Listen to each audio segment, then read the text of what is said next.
Bismillahirrahmanirrahim. Assalamualaikum warahmatullahi wabarakatuh. Alhamdulillah, wala hawla wala quwwata illa billah. Alhamdulillah bi ni'matihi tatimmu shalihat.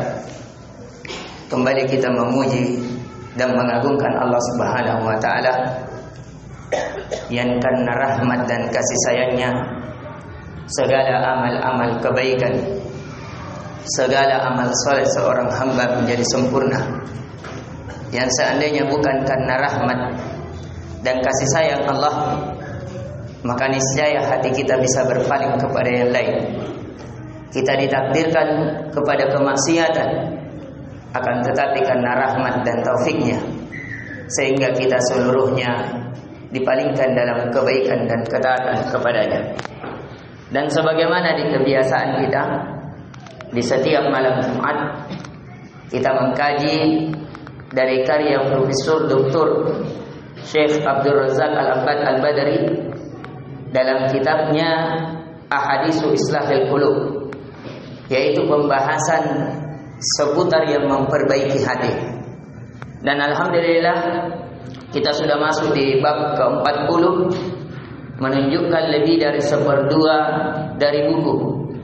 Karena kitab ini itu terdiri dari 75 bab yang kurang lebih sekitar hampir 800 lembaran. Dan alhamdulillah kita sudah masuk di bab yang ke-40. Beliau mengingatkan bahwasanya di antara yang memperbaiki hati seorang hamba adalah tazkiyatun nafs.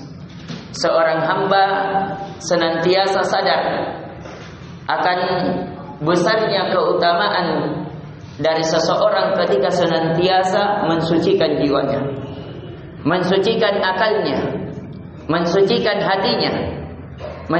hatinya dari segala penyakit hati, mensucikan akalnya dari segala hal-hal yang menyimpang, mensucikan amalannya dari hal-hal yang tidak dituntunkan dari Rasulullah sallallahu alaihi wasallam, terlebih khusus mensucikan jiwanya dari menduakan Allah, mengakui adanya panutan yang lebih baik daripada Rasulullah, menjadikan jiwanya lebih condong selain daripada tuntunan ajaran Islam. Itu di antara rahmat seorang hamba yang Allah berikan ketika seorang hamba senantiasa fokus untuk mensucikan jiwanya, meyakini bahwa tidak ada sembahan yang berhak selain Allah, tidak ada agama yang benar selain Islam, tidak ada panutan yang lebih sempurna dari bangun tidur hingga tidur kembali kecuali mengikuti baginda Rasulullah sallallahu alaihi wasallam. Maka dari itu di setiap jiwa Allah telah bersumpah dengan beberapa sumpah di surah Asy-Syams. Kemudian Allah mengabarkan fa'alhamaha fujuraha wa taqwaha. Sesungguhnya di setiap jiwa, kata Allah, kami mengilhamkan pada jiwa seorang hamba dari kefajiran dan ketakwaan. Qad aflaha man zakkaha. Maka beruntunglah di atas keberuntungan siapa yang mensucikan jiwanya dengan melakukan ketaatan kepada Allah, terhindar dari kemaksiatan, mengakui tidak ada sembahan selain Allah, tidak ada agama yang paling benar selain Islam, tidak ada panutan yang lebih layak seseorang mencontohnya dibanding Rasulullah sallallahu alaihi wasallam. Dan Allah mengabarkan wa qad khaba man dassaha, dan sungguh merugi daripada orang-orang yang mengotorinya, mengambil jalan selain daripada Islam, mengambil Tuhan selain daripada Allah. Padahal Allah yang mencipta, Allah yang memberi rezeki, Allah yang mengatur, Allah yang memberikan seluruhnya, akan tetapi dia beribadah kepada selain Allah. Na'udzubillahi min dzalik. Maka dari itu Allah kabarkan di surah Al-Imran ayat 164, kata Allah, laqad mannallahu 'alal mu'minin. Sungguh Allah telah memberikan karunia yang besar atas orang-orang yang beriman. Ibba'adha fihim rasula min anfusihim yatlu 'alaihim ayati.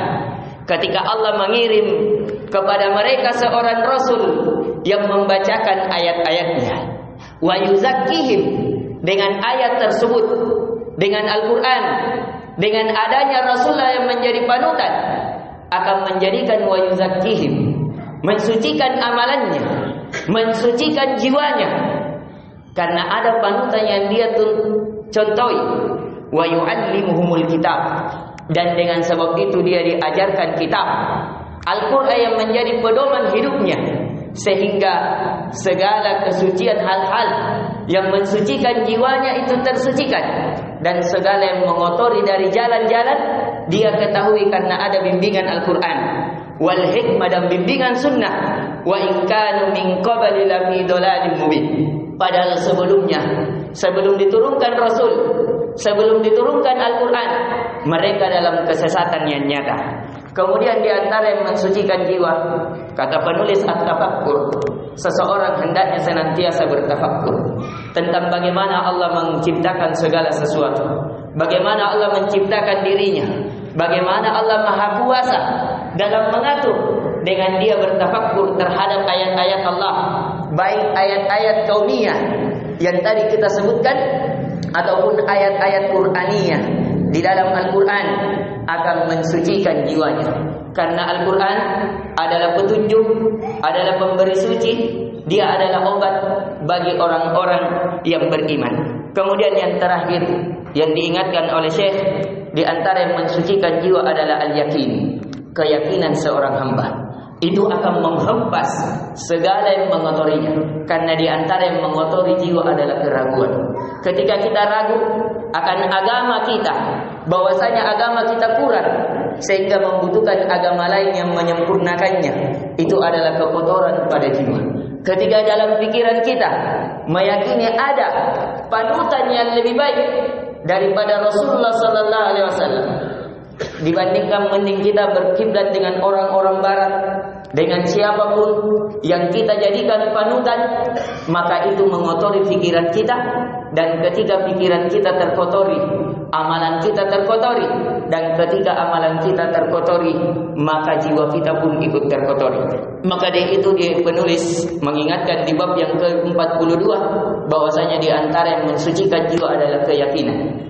Ketika seorang hamba memiliki keyakinan bahwa tidak ada sembahan yang berhak kecuali Allah, tidak ada nabi yang menjadi panutan yang lebih baik daripada Rasulullah, tidak ada agama yang jelas, yang benar, yang hak kecuali agama Islam, maka itu akan menghempaskan segala yang mengotori jiwa seorang hamba. Ini yang bisa kita ingatkan, inti pelajaran yang bisa kita petik, bahwasanya di antara yang mensucikan jiwa seorang hamba adalah ketika seorang hamba paham akan benarnya kesucian jiwa, akan fokusnya dia akan mensucikan jiwa, dan yang mensucikan jiwanya adalah dia beribadah hanya kepada Allah, mengikuti pedoman Rasulullah dan Al-Quran.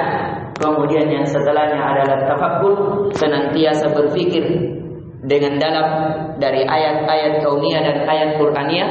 Kemudian yang terakhir adalah keyakinan di dalam hati, fikiran dan amalan, maka itu akan mensucikan jiwa seorang hamba. Semoga yang sedikit ini bisa memberikan manfaat kepada kita seluruhnya, dan kita berdoa kepada Allah.